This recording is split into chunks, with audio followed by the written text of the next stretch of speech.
Welcome to the Thresholds of Reality, the podcast where we explore unexplained and mysterious events, phenomena, and legends. Today we are joined by Joe Shortridge, a podcaster who runs 222 Paranormal.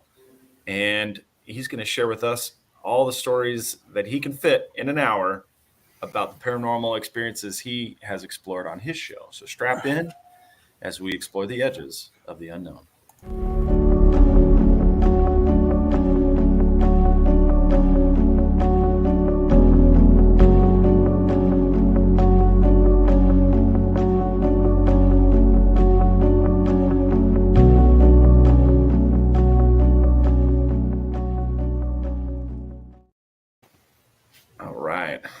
Joe, welcome to the show. We are kind of part of a collective, a network of paranormal podcasters, people who may have experienced some of the paranormal in our own life and decided to see what else is out there. Kyle, as an introduction, I'm not necessarily a skeptic, but I'm certainly not someone who experiences paranormal on a daily basis in my own life. Kyle, on the other hand, is quite the opposite. He does experience paranormal things on quite the regular basis. Where do you fit in that spectrum? Well, I ghost hunt. I call myself a ghost hunter, not a paranormal investigator, for one thing. I feel that there's a big difference because I honestly don't have the time to go and do a proper paranormal investigation at like a residential house or that. So I basically do the pay-to-play stuff. And I've been all over the country, doing different investigations and stuff. And I fall in the middle realm. At first I was really into UFOs and stuff like that until I had something happen to me. And now I'm full force into what happens after we pass and the different things like that. And what are ghosts? That's one of the big questions we have going on right now, because we're thinking, we say, well, ghosts are the souls of the dead, but what are they? What are they made of? What is the energy that it's made up of, that they make up? So these are different discussions that we have. So I, as a ghost hunter and a paranormal enthusiast, I'm full in on trying to figure out the weird stuff that we're into. Yeah, that's a fascinating question. What are the rules? When you nail down what a ghost is, then you can kind of pin down the rules of engagement, right? You can figure out, what causes them to interact with us. How can we interact with them? I would say right now we're in the very early phases of kind of mapping out the rules and the elements that make up a ghost and how to interact with them. Think about this. We have been in locations where we've actually heard audible voices that are not there. And you think, well, wait a minute. Okay. So a ghost, being pure energy, has no vocal cords, nothing like that. So how would it make that sound to where several people or just one can hear that? And my thinking is, in a way, it's all telepathic. They're putting that energy into your mind, and maybe they're controlling it so that they can make that sound where 4 people hear it or just one person hears it, because I've seen both. So is that what you think they're doing also with like spirit boxes, and they're doing that same kind of thing where they're projecting out? I think so. I mean, obviously we don't really know for sure. We won't know till we're on the other side and we're doing it ourselves. And I'm coming back and bugging everybody that I can. Oh, that's how they do it. I've had situations where we've done EVP sessions. One of the good ones is every time we do the Toledo Police Museum, we try to do EVP sessions in the basement, and we never get anything until we play that back as if we're, for us to listen to, and then we get EVPs. So are they hearing our voices, or are they hearing the electronic aspects of that voice? So that's just one of the things I think of. Yeah. Do you think So part of it is they can't hear us, but they can tap into the electronic of the recorder to say whatever they want to say? Is that what Yeah, you're meaning it's by that? sort of. I mean, I think that they can understand the electronic aspects of our minds also. Okay, gotcha. I mean, I know this is going way out there, but I've seen it so many times where, like the Toledo Police Museum, where we don't get any responses until we play back the audio. But then again, I've had also, many times where we're getting regular EVPs and stuff like that.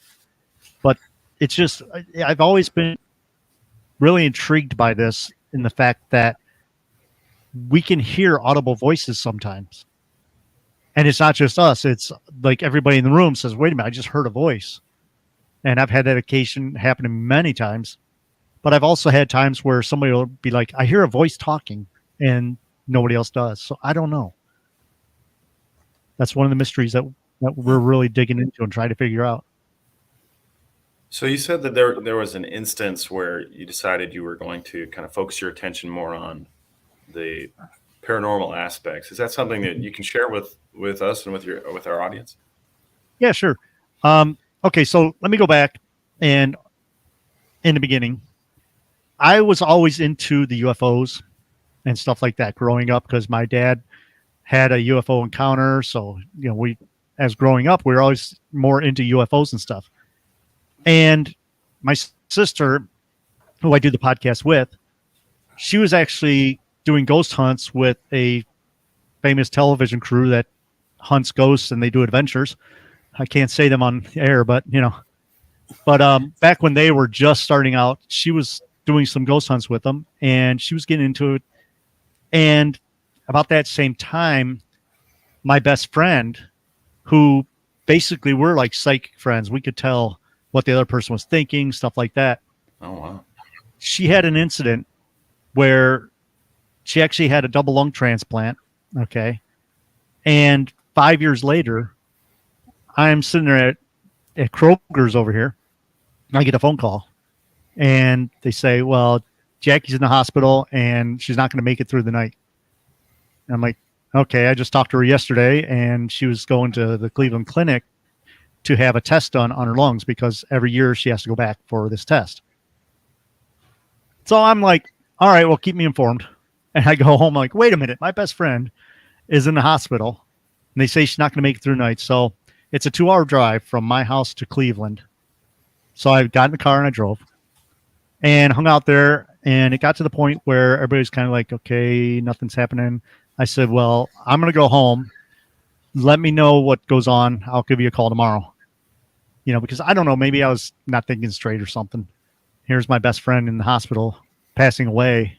And I'm like, well, I got to go home because I got to go to work, So the next day I'm at work and I get the phone call and they say, well, they're going to basically pull the plug, which obviously they don't pull the plug. They, stop the meds. They're going to stop all medication within a half hour. And I'm like, okay, I know I'm not going to make it to the hospital. So I went home, took a shower, and heading out to Cleveland, which is a 2-hour drive. About halfway there, I'm driving and I'm a wreck, I don't think I've ever cried in my life, but I'm a wreck because my best friend's dying in the hospital. And I'm driving, which I shouldn't have been driving because I was just a total mess. And about halfway there, I get to where it's Norwalk, Ohio, which is the halfway point, so about an hour outside Cleveland. And imagine if someone took a heating element out of your oven and put it over your head and just waved it down your body, that line of heat. I felt that as it went through all the way down out my toes. After that, I was as calm and that just as I am now. Okay, so I get to the hospital and I walk in and I see her husband and I'm like, hey, what's going on? And he's like, well, the doctors don't understand. They stopped all her medications about an hour ago and they can't figure out how she's staying alive. And I'm like, okay. And they're like, you want to see her? I'm like, yeah, hell yeah. So I walk in the room And she's laying there, and I reach down, grab her hand, and there's a beeping sound. And I'm like, oh, crap, I stepped on a hose. So I look down, and the nurse comes in and says, no, she just passed. Okay. So basically, I had a shared death experience with her. And at that hour point, when they stopped her medications, I think, and I believe that what I felt was what she felt when they stopped the medication, maybe that heat going through her body or something. And then everybody says that she waited for me before she passed. Okay. So after that, we hung out the hospital for a few hours, and then everybody's like starting to leave and that. I went home. I don't remember the drive home, but in the morning I woke up and turned on my car, and it was on a radio station I never listened to. And there was a song playing. And the thing about this song is she used to drive me insane with the band REO Speedwagon, the CD High Infidelity. She wore out the record. She wore out the CD. She wore out the tapes playing this CD over and over and over and over.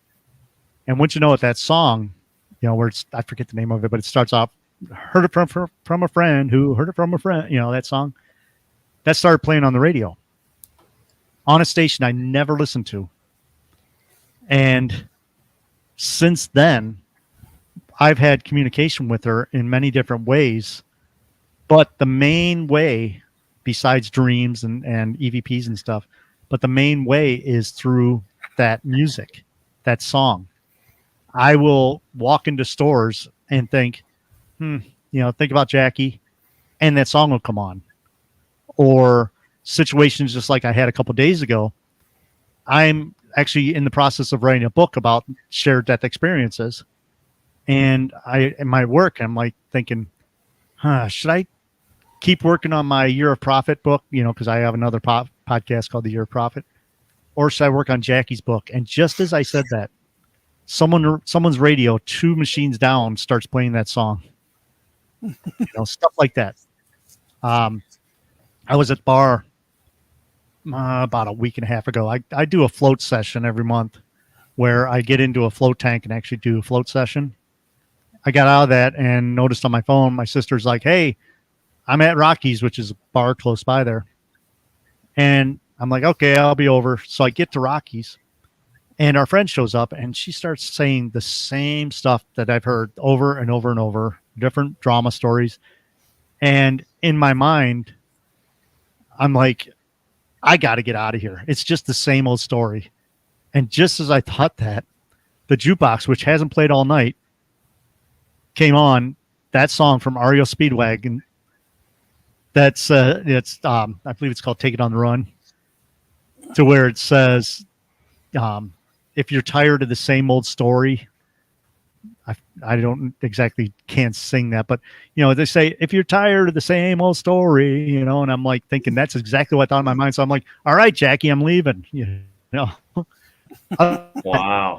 I've had so many communications through dreams and stuff like that, but the music is the big thing. Yeah. And we know that national or I almost said international, but it's all vibration, and that's what we believe ghosts are, our main vibrations and stuff. But yeah, I've had a lot of communications that we were recording one night here in the studio, and I know you can't see, but on the other side of the computer here is a hallway out to a different room where everybody hangs out. And I'm sitting here, and my sister's on the other side of the table, and I see a blue light go by, and I'm like, okay, I just saw a blue light go by, Jen.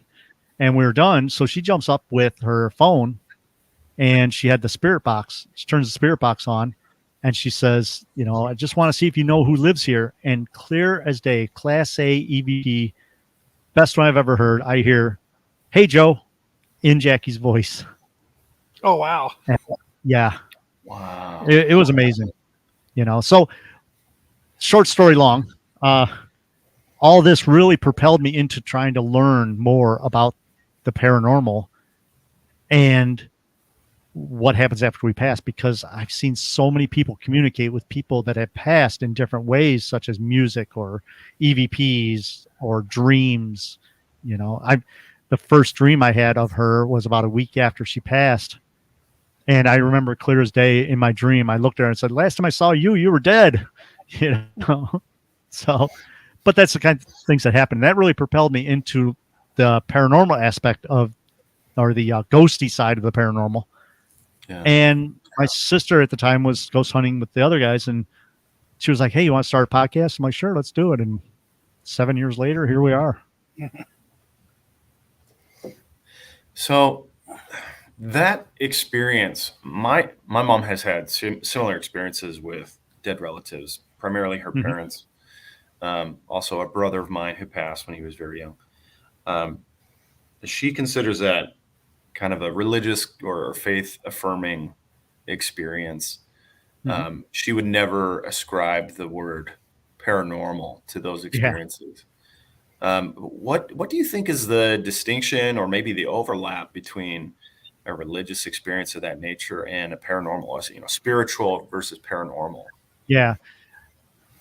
Lots of times, when people find out that I do the paranormal talk show or the paranormal podcast, I should say, they always say, "Well, I don't believe in that stuff. I'm religious," or "I don't believe in that. I'm a Christian." And it's really the same thing. It's the same thing but different. Okay, it's the same thing except we're calling it the paranormal. We're calling it the universe. We're calling it, you know, ghosts or whatever, or spirit. But when you look at the religious aspect, it's the exact same thing. It's just that they call it different things.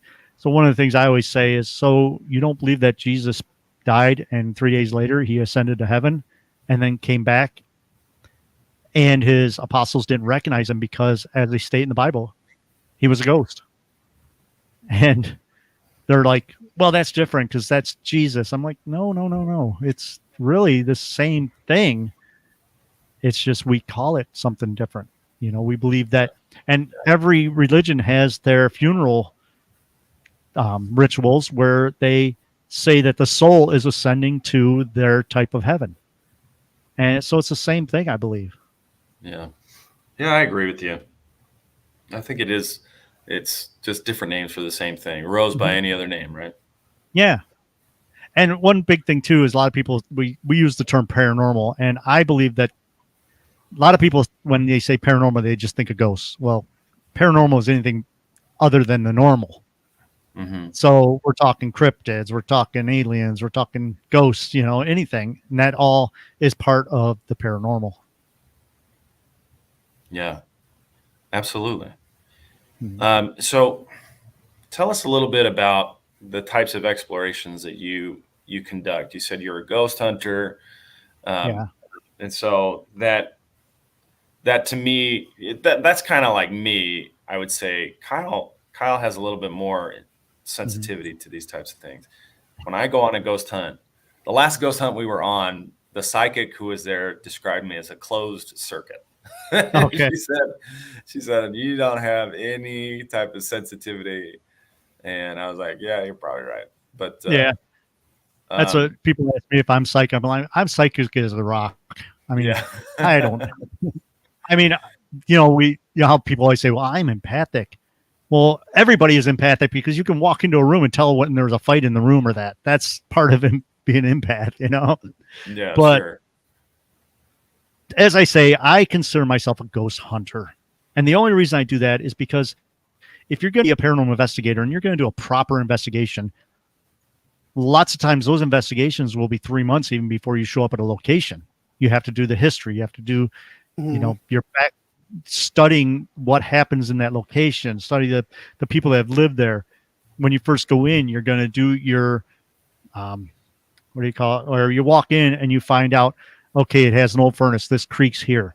It has bad electrics. It has the old cloth style wiring in the house, which will cause your EVPs to go up. You might have infrasound. There might be so you got to go in and check all those things and then do a proper investigation.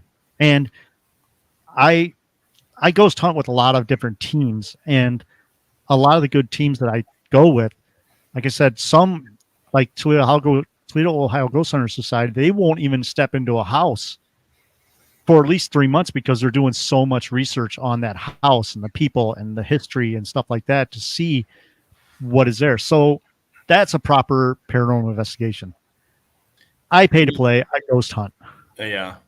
I mean, You you know, bring I up a lot of interesting topics there, mhm. specifically the what I would consider false positives, Yeah. you know, the infrasound and the exposed wires, things like that. Mhm. Um, And you got to check all that. yeah. So you're saying you don't do that, right? You're not there to I you're I would love to, but I just honestly I don't have time for that because my life is so busy. I mean, I would love to be able to spend a couple months doing an investigation at one location, but I Mhm. just honestly I don't have the time. And um, but I do help out people. I'll go in and I'll help them on locations and that. But I've been to many different locations and had a lot of different things happen. Um, one of the more memorable places here in Toledo we call the Bone House. Okay, and what this is there was a person that we know. He bought this house to rebuild and flip, resell. He started digging into the walls, taking down the walls because it was an older house in an older neighborhood, and it had the slat style plaster walls. It didn't have the proper drywall. It had the plaster with the boards and that. And he wanted to get into the wiring, so he started taking apart the walls. And as he started taking apart the walls, bones started to fall out. Whoa. And the more boards that he took away, the more bones fell out of the walls until he found out that every single wall and floorboard had bones behind it. Oh So my gosh. he stopped. They called the cops. The coroner came out. A few news crews came out. But the coroner took some bones and they determined, he said they were mainly canine and like chicken. But I've seen some bones out there and they, had been some big dogs. But that location was incredible and it's not available anymore because it got to him where he would wake up in the middle of the night, get in his car, still in his underwear, go over there and start digging under the house. But right now, if you go over there, the outside of the house looks okay, but you look inside and there's no floorboards, there's no rafters on the floors because he literally was cutting everything apart and digging and digging. It was almost like the house would call him at the middle of the night and he'd go there and worked on it. But the things that we've seen in that house, the first night that they did an investigation there, I wasn't with them. Different team was there. And the first night, someone was murdered right outside the house. Oh no.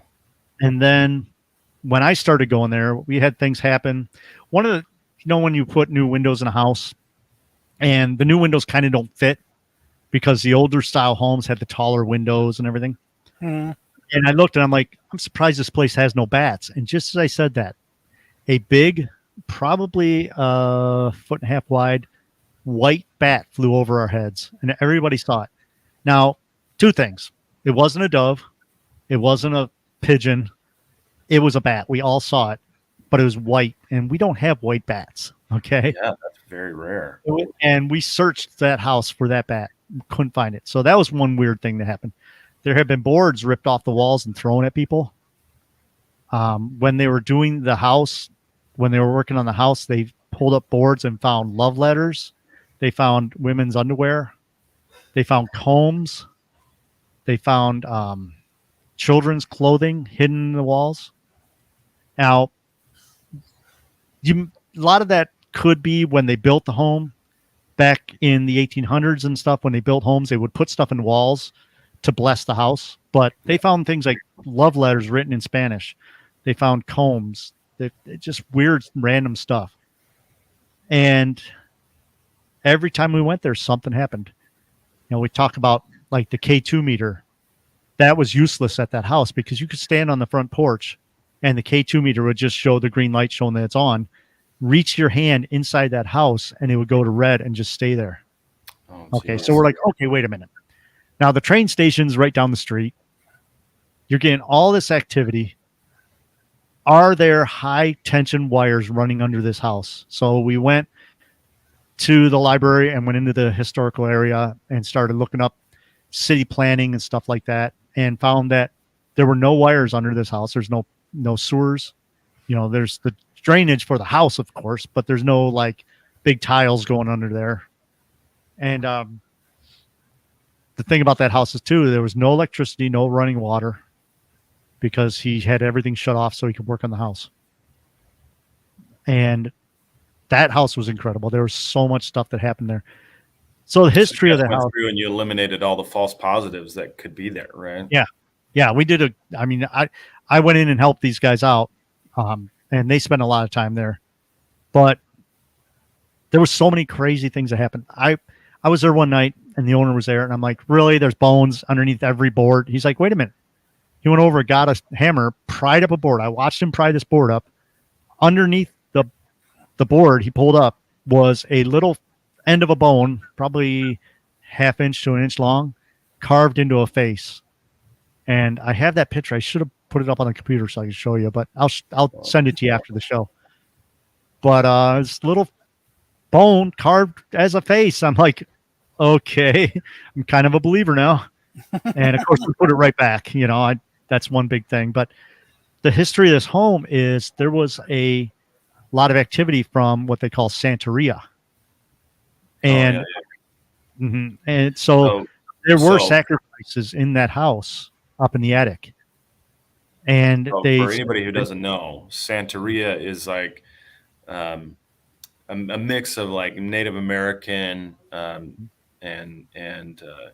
kind of indigenous religion, often revolving around animal sacrifice or blood sacrifice. Mm-hmm. Yeah. So witchcraft, voodoo, those Santeria, they all kind of exhibit or inhabit. That's kind of the same area. Yeah. So that house is known for that big time. And up in the attic where we got most of our activity, because we really couldn't investigate downstairs because the house was tore apart so much. But the attic, which was it was a 2-story home, and the upstairs was basically just a shell attic that they never finished. But upstairs there, and you got to remember too that old houses like that, the stairways were really sharp or steep, and above there was a hole where the stairway would be. There was a table, and the table had a lot of cut marks on it, and there was a block and tackle hanging up. So they definitely did stuff up in that attic. And I honestly don't believe that any humans were sacrificed there, because that's not part of that religion that I know of. It maybe, I don't know, but it doesn't have to be human sacrifice. Sometimes they'll cut like their hand and bleed onto. Oh, okay, yeah. I didn't mean I wasn't trying to suggest that they're killing people, but animal sacrifice and blood sacrifice. So they might cut a chicken's head off and let it bleed on an altar, or they'll cut their hand and let it bleed on an altar. Yeah. So, like I said, when the coroner came and took the bones, they checked them out, and they said it was mainly canine and chicken. Yeah. But that was just one of the many things that happened to me. I've spent time in prisons. I've spent time in insane asylums, stuff like that, ghost hunting and all these. And I'm considering myself a pretty calm guy. I don't get scared that often, But one thing that did happen to me, we were in Pennsylvania for a convention, and there was a place called the Black Cross. And what this is it's a cemetery for immigrants. Back when the yellow fever came through, there were some immigrants that passed away, and the local Catholic Church wouldn't allow them to be buried in their cemetery. So there was a farmer that said, well, I'll give you some of my land.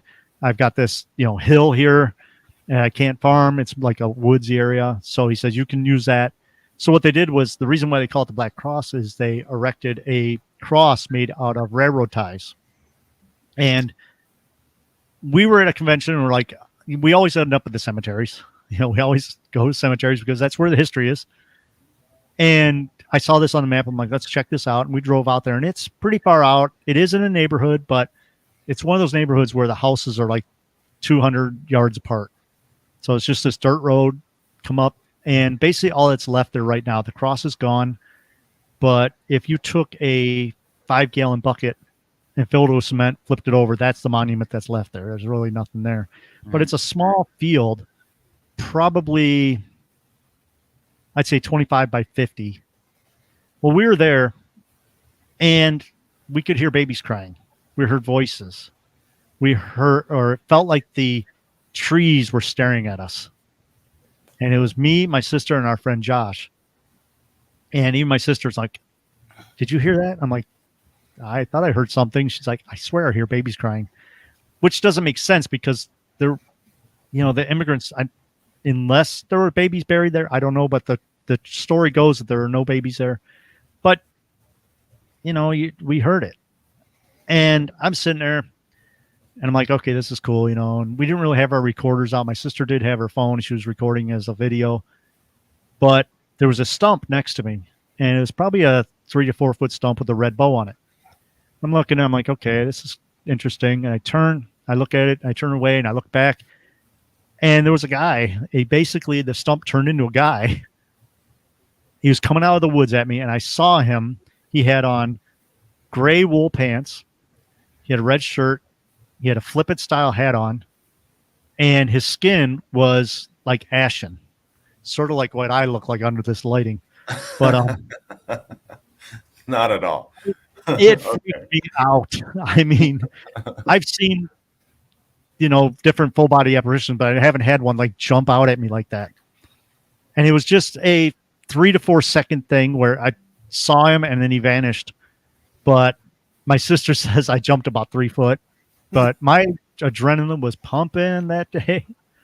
And like I said, that's the first time I've ever had an experience like that where something actually scared me like that. And I saw him. It's like it was so bizarre because I've had, I've woken up in the middle of the night and saw black shadow figures hanging over my bed and stuff. But when that happened, that really freaked me out. And my adrenaline was going. I'm glad I didn't pee myself, but Yeah. Us too, Joe. Yeah. I just turned 40, so I'm really glad for not peeing myself. So.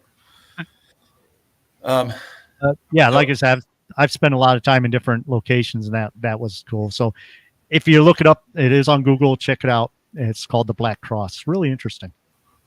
We will definitely check it out. Yeah. So you live in Ohio, and you primarily do your ghost hunting in Ohio. Have you traveled anywhere else in the United States? Yeah. We've traveled all over. Jerome, Arizona was a real good one. Hey, there we go. We're from Arizona. Are you? Yeah. We went to Jerome, and legend has it that it's super haunted and that, and we're like, yeah, let's check it out. And we didn't actually ghost hunt there. We did do a ghost tour, but basically it's just someone driving us around in a van saying, this is this location, this is this location. But there's a mine shaft there, and you can stand on top of it and look down. And they say it's 1,500 feet down, but I didn't have a flashlight on, so I couldn't tell. But you step up, and there's like a metal grating that you can stand on so you can see down inside. And I'm standing there, and it felt like someone reached up, grabbed my man bits, and tried to pull me down into that shaft. And I'm standing there going, holy crap. And my sister's like, what? And I'm like, I feel like someone's trying to pull me down in the shaft. And I stepped off of it, and I was fine after that. But little things like that, strange happenings. But that was kind of funny. But, then again, you're like, what the heck is going on here? Because I went in. Did they blow up your skirt like Marilyn Monroe? And it's funny because I was traveling with my sister because we were out there for a convention and stuff. And I'm like, I'm trying to explain it to her without being gross, because it's like, it's my sister. I don't want to talk that to her, Yeah, right. But that was interesting. I'd love to go back and spend the night in Jerome because you can see all the stars and everything. I think that'd be one of the things I would like. And there's a hotel there that was originally like a hospital and stuff that they turned into a hotel, or vice versa. And they say that it's extremely haunted. Well, if you do come out, let us know. We'll do a podcast. Just FYI, the paranormal rooms are more expensive to rent for the night. Yeah. Mm-hmm. Because they have so many people that come to investigate that they charge more for those like 2 or 3 rooms. This is the haunted room. It's $300. Now the room next door is $150. So why don't you rent that house and call the ghost over? Yeah, they have to reevaluate the ectoplasm in each room so they know what to properly charge. the maid has to go in and clean up every night. Yeah. So, so one of the things that kind of strikes me as interesting about ghost hunting is I always feel kind of like a tourist on a ghost hunt, Yeah. or like someone who's at the zoo. Like, Mhm. hey, ghost, entertain me, show me what you Yeah. got, entertain me. Which I feel personally is kind of unfair on my part, right? I Mhm. don't know these ghosts, they don't know me, and so I often, in the last couple ghost hunts we've done, I often come away feeling a little empty from the experience. Mhm. Um, what would be your tips to someone like me to get the most out of a ghost hunt? Think of it this way. Would you walk into a room full of people and just ignore them completely and say, talk to me, light this light up, stuff like that, which we had here at the Collingwood Arts Center, we were doing communication and we were getting some great responses. Some kid come in, grabs his REM pod, slides it across the room and starts screaming, light up those lights. Would you talk like that to somebody that was standing in front of you? I do it at every party I go to. Yeah. Light up these lights. That's what it's like Always hanging out with Kyle. Yeah. treat them as their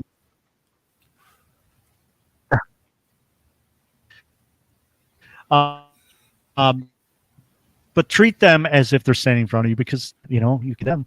But my style is more of like, let's say if I go into a room and they say that there's kids in the room, I'll actually sit on the floor and say, hey, do you want to talk to me? I got some toys, then, or even like if we go into a location and that, or you think that the spirits are from the 1700s or 1800s, I'm not going to say, here, touch this light, because they're used to candles and they may not understand what we're talking about. I usually say, like, we have this device. It's not magic. It's just something we made. It lights up, but it will not hurt you. It's okay to touch it. It won't burn you. Stuff like that, to where you have to understand what spirits that you're trying to communicate with. Now some they may know it because if they see that a lot, if they're in a location where there's ghost hunts every night and they start seeing that equipment, they may understand what that equipment does or what effects it would have on them. Another thing we don't understand is what effects do our equipment have on them. But I always try to make it so that I talk to them as if they're standing in front of me at their time. And there's so many times also where I'll say, in our time, this is how we communicate with you. I'll say, it might sound strange that we're asking all these questions, but that's just the way that we try to communicate with you.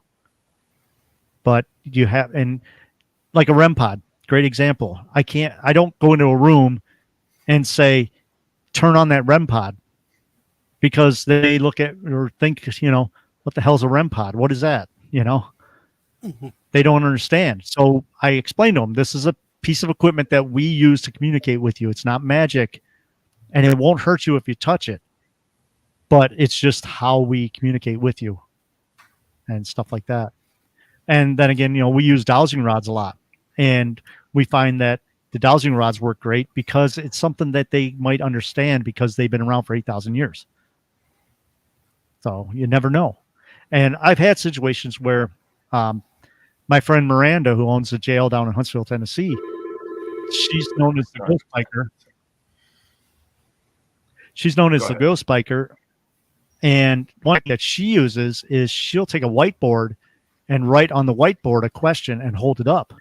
And she's got responses from that. So in a way that makes us think, well, they can see us or they can see what we're doing.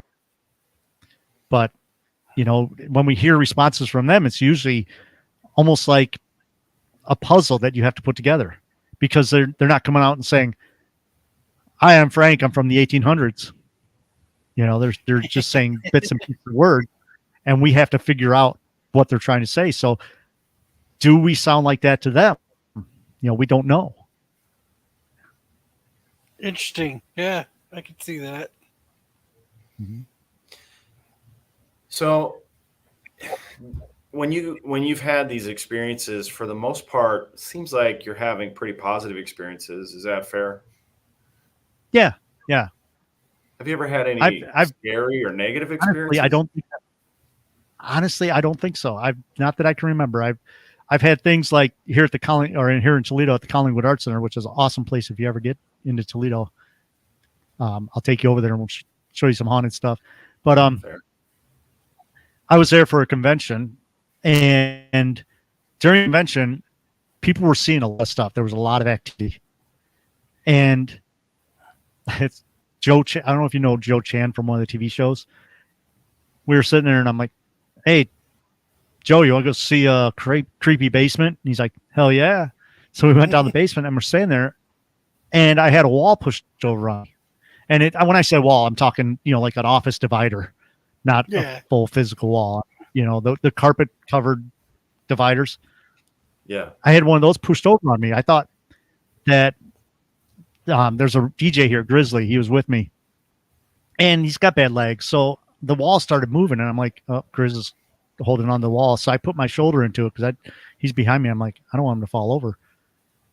And it started pushing harder and harder, and all of a sudden it pushed me over. I looked down, and Grizzly's on the floor. Joe's backed up a little bit, going, "What the hell?" And I'm like, "Did you just fall over?" And he's like, "No, that thing pushed me over." So I've had a wall pushed over on me. So that, I guess, is kind of negative. And then I found out later that some guys from the Toledo, Ohio Ghost Hunter Society had the exact same thing happen to them. So maybe that is something negative. I don't know. But as in negative of me seeing a demon or that, I've never had that. I've woke up in the middle of the night with a 7-foot figure leaning over me, but I kind of just looked at it and then it disappeared. And then I spent the next hour trying to think, okay, what shadow would cause that and stuff like that. But as in demons and that, I've never had that happen. Yeah, I wasn't, I don't know what form a negative experience would take with ghosts. I was just wondering if there was anything that kind of induced a chill in your spine or maybe a little bit of fear. But it sounds like for the most part, the experiences have been non-threatening. Yeah, exactly. And, a lot of people think when they think paranormal, they think demons and all that, but it's such a small aspect of the paranormal. Unless you're hunting for them and you never know what that ghost is going to do. He may be someone that was rude or mean in real life. They're going to be rude and mean in the afterlife. And if you provoke them in that, they may fight back. So I don't know, but personally, like I said, I've never had that. Okay.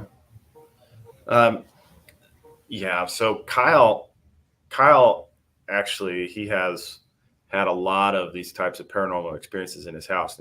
He just dipped out, looks like, but it's going to have him share some with you. But for the most part, I have not had any types of ghost interactions, even on the ghost hunts. A lot of the tools that I've seen folks use are REM pods, which you mentioned, which are little electronic devices, usually with a set of LED lights that activates when there's electromagnetic field present. Is that right? Yeah, I call them proximity detectors. Yeah. Have you ever seen an old instrument and they use them for music for like, what do you call them? Horror movies and all that. It's called a theremin. It has two antennas. Yeah. One antenna goes up and the other is off. Like, see what REM pods are. Then you can actually go on Amazon and stuff like that and buy what's called a junior theremin and make your own REM pods. So they're basically proximity detectors. They detect the change in electromagnetics in the air. And, our humans we do have an electronic field around us. And that's how it changes. That's how you can use a theremin and make music with it. But a REM pod is basically that. It's a proximity detector. Okay. And we feel that spirit, being pure energy, can manipulate those to light up or sense when they're close by. It's just like the K2 meter. Yeah. It's the same thing. it measures electromagnetics in the air. One of our audience says the owners of the Jerome Haunted Hotel are trying to get away from the haunted stigma. They don't allow ghost tours or hunts anymore. It's a sad time. Okay. Well, that is a shame. It looks like a beautiful place. It is. It is a nice hotel. Mm-hmm. My buddy, or Brian, who brought the comment there, he does spend a lot of time in Jerome, so I guess he would know better than me. Like I said, I'd love to go back and spend the night because I'm into stars and space and all that, and it looks like you got an unbelievable view of the sky there. Yeah. And here in Toledo, we got so much light pollution, I hardly see the stars anymore. And I would love to get out there and be able to spend the night there and just check it. Just sit there and look at the stars and see what I can see. Yeah. Well, sure. As soon as you can get out here, let us know. We'll team up. The other question I have is you host your own program. Mm-hmm. So you have people come on and share their stories, I'm sure. Yeah, we've had interviews from a lot of people. I mean, our main thing is we go to conventions a lot. We travel. Well, COVID hurt us, but we usually hit maybe 1 to 3 conventions a month. And what's different about us is when we travel these conventions, we actually set up all our podcasting equipment and we record interviews at the shows. So we've had some great interviews with celebrities. We've had interviews with authors, ghost hunters, paranormal investigators, all that. And what's great is there's such a variety of opinions that I'm learning a lot. You know, I'm constantly learning, but I still say one of my best, or I should say favorite interviews. I mean, we've interviewed people like Andrea Perrin, who the movie The Conjuring is based on her family's life and her house. Jeff Belanger, who's a great guy. He's the writer for Ghost Adventures. Reverend Tim Shaw, people like that. But the Ghost Brothers, we've good friends with the Ghost Brothers. We had them on a few times. But still, my favorite was Stanton Friedman. I don't know if are you familiar with Stanton Friedman? The name rings a bell, but yeah, he was an astrophysicist, and he was the only civilian on the Roswell case. Yes. And after that, he was big into UFOs and stuff like that. But he was a nuclear physicist, and he's been on every show. You know, he's been on In Search Of and everything since then. But we're up at the convention we do every year called Michigan Paracon. And the thing about Michigan Paracon, people ask, well, who's up there? And I say, everybody. It's a family reunion for all the investigators and the TV hosts and everything. But Stanton Freeman was there, and I was like going, oh my God, Stanton Freeman. You know, I'm geeking out over him. And it's funny because in the morning we're sitting there getting breakfast, and he walks up to me. He's like, where's the coffee? I'm like, oh, it's right over there. He thought I worked there. He thought I was one of the waiters. I'm like, ah. But I went up to him. I'm like, hey, man, I said, Stanton, you want to do an interview? He's like, when? I'm like, whenever you're ready. And he's like, about what? And I'm like, getting the cold shoulder from him. And he's like, well, let's do it now. I'm like, okay. So I'm all geeked out about it because I'm talking to Stanton Freeman, who's just a legend in the field. Yeah. And we did a great interview with him. And unfortunately, 2 to 3 weeks after that, he passed away. Oh, man. So it was an honor that we actually had him on our show. And that's still one of my favorites. Even though we've interviewed a lot of people, you know. But the great thing is when we're at conventions, just having someone come up and say, I've never told anybody this, but, and I'm like, wait a minute, do you want to talk about it on the show? And they're like, okay. And we've used fake names and stuff for them, you know, if they don't want to say their real name. But that's one thing I love is being able to go to the shows, meet people that some people have never been to these conventions, and they've come to the conventions because they feel like it's a good opportunity for them to talk to people that are like-minded. And a lot of these people, you know, a lot of people are scared to come and admit that they have, you know, things happen to them. But at the conventions, they always say, well, I don't want you to think I'm weird, but and I'm like, look around you. We're all weirdos. I think everyone here is weird. That's why we're here. Uh-huh. But that's what I enjoy the most is going to the conventions, meeting people and having people on the show, on the fly. Yeah. And it's cool too, because lots of times they'll come up and they'll tell me their name. And yes, I do, I say, okay, well, come back in about 20 minutes, and then I'll get online and try to figure a little bit out about them. But for the most part, we just go by the seat of our pants for the interviews, and they usually turn out great. I mean, we've had a couple stinkers, but 99% of them are really good. There's always a couple stinkers. Same here. Yeah. That's our experience as well. For the most part, they're really great. When I first got into this, and me and my sister, she's the one that actually said, you want to do a podcast? And I'm like, okay, but you're going to meet some strange people. And we've met some strange people, but what really surprised me was I was going in thinking that 60% are going to be just these strange people who live in the basement. But it turns out that 99.9 people that you meet in the paranormal field are really good people. They're really good people. Oh, yeah. And a lot of the, I've met so many of the celebrities from the TV shows, and really only one that I can say was standoffish. Everybody else is so cool. And we go up to Michigan Paracon and hang out with them every year, and it's like a huge party, and everybody is so nice. But yeah, Kyle, correct me if I'm wrong, but you also kind of experienced a little bit of that apprehension and sharing your stories too, right? Yeah, I did for a long time. I didn't really tell anybody about it unless I'd like really, really knew you, or where you deserve to hear it. He didn't even tell me he saw ghosts until like our 10th episode. Oh, yeah. I was like, Kyle, oh my gosh, all this time. It's like, Sam, come here for a second. I got to tell you something. Now, don't think I'm weird, but. The whole reason I want to do this podcast is because. Yeah. We were at a convention in Pennsylvania. It was one of the first ones we did. It was the Pennsylvania MUFON convention. And MUFON is a UFO research team. It's mutual UFO research. But we were there, and this guy comes up, and he looks at our microphones. He's like, "Are those on?" I'm like, No. It's just set up. We're going to do some interviews." And he's, "Are you sure?" I'm like, "Yeah, no, they're not on. See, here's the recorder. It's not turned on." And he's like, "Okay, because they're watching me."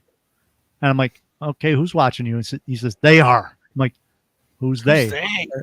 Those people there, And it's so funny because we had it set up where there was a news crew going to do their morning feel-good story. So they were coming over to our table, and he didn't see them.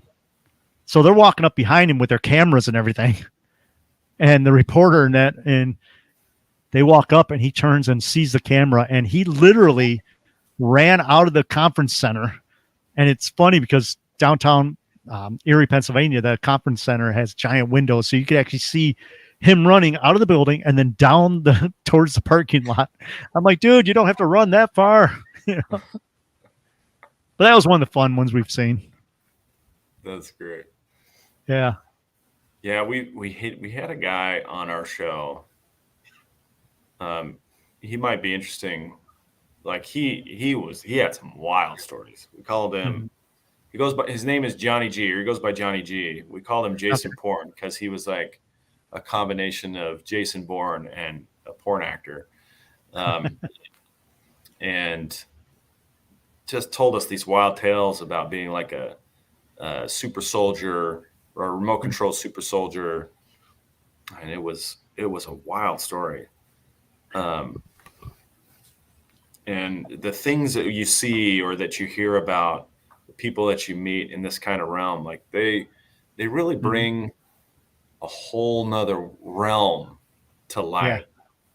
Yeah. And the things, after you do enough of them, you can kind of pick up on what's actually worth investigating and what's like just somebody's kind of delusion, and we're not out here to debunk or tell anybody what's real and what's not real, but Your we've kind of BS meter.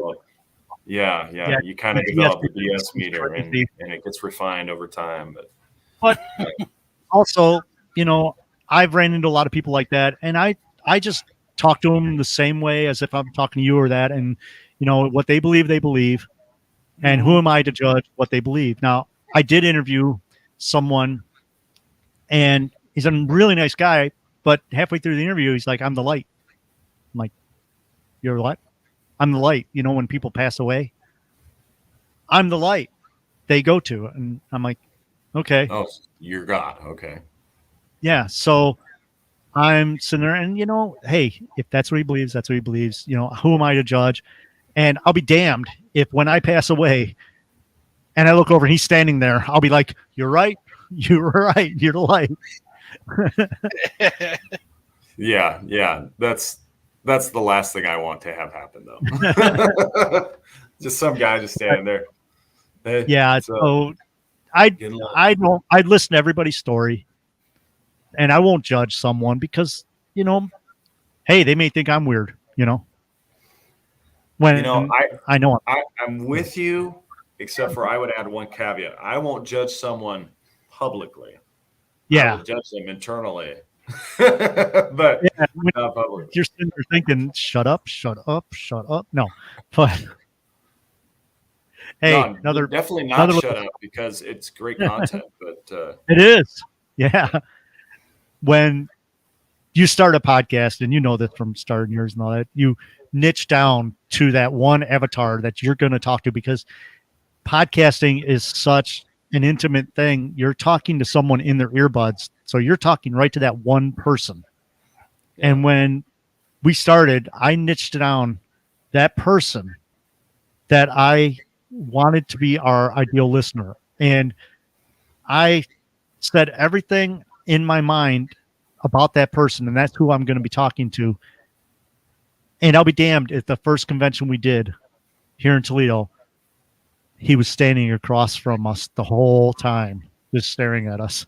It was Wow. exactly what I mean, did I make an Edgar Gore? Did I make him up and make him into a physical being? But it was exactly what I was thinking of. And after talking to him, I'm like, oh my God, he's exactly what I thought of.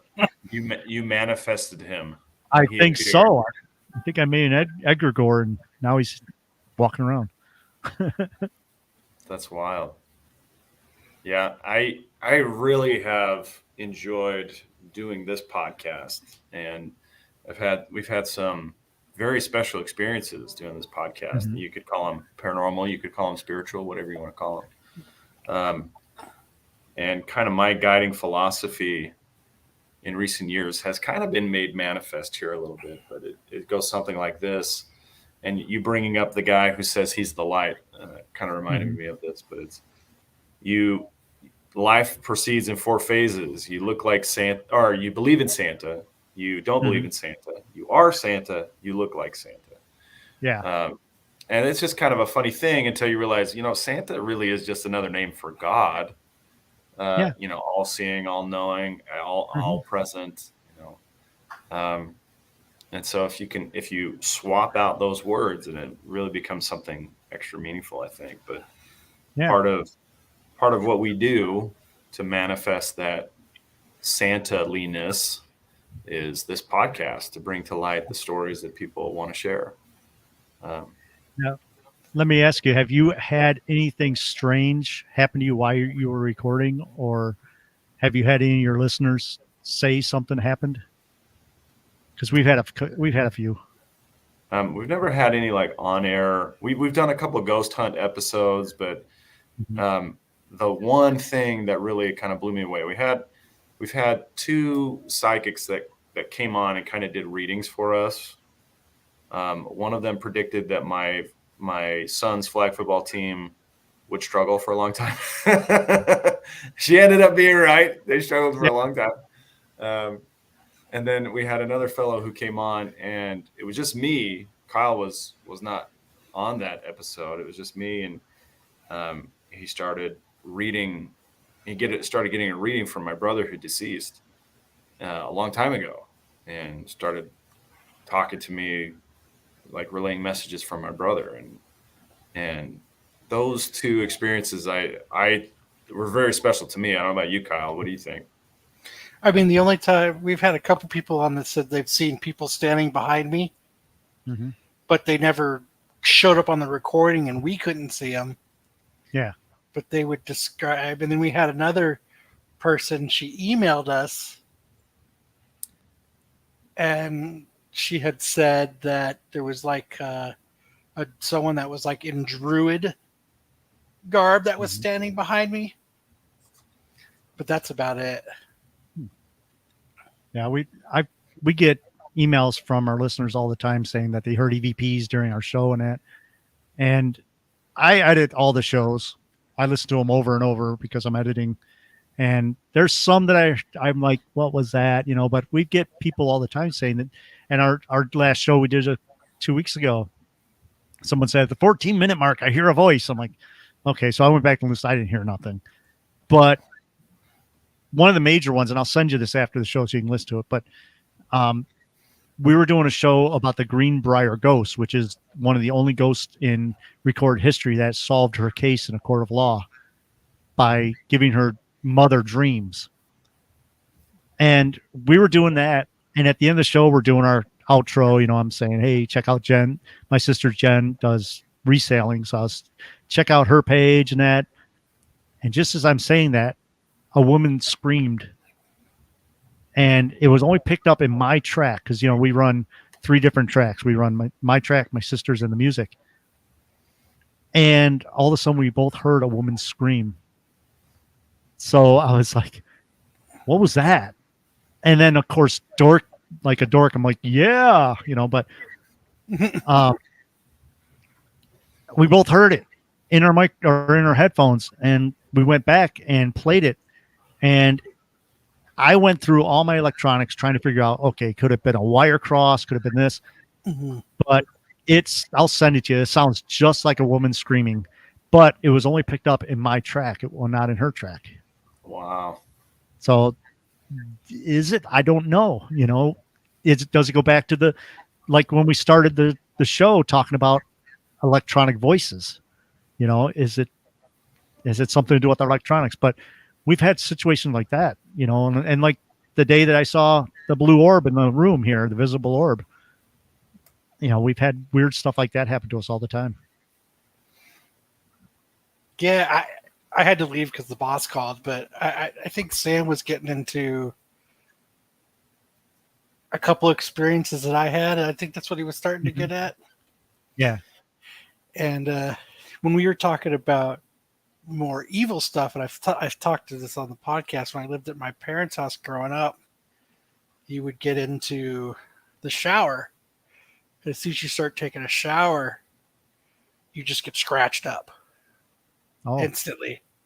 Just 3 claw marks going against your stomach, you know, 3 claw marks on your face. 3, you know, you'd get out and it would out of nowhere. And it was the same thing. It was like you would be sitting in the shower, taking a shower, and like, you know, the razors and the toothbrush and the toothpaste are all in there. It would fly out and it would hit you. Oh, geez. And I got to the point where I was like, all right, I'll shave. I gotcha.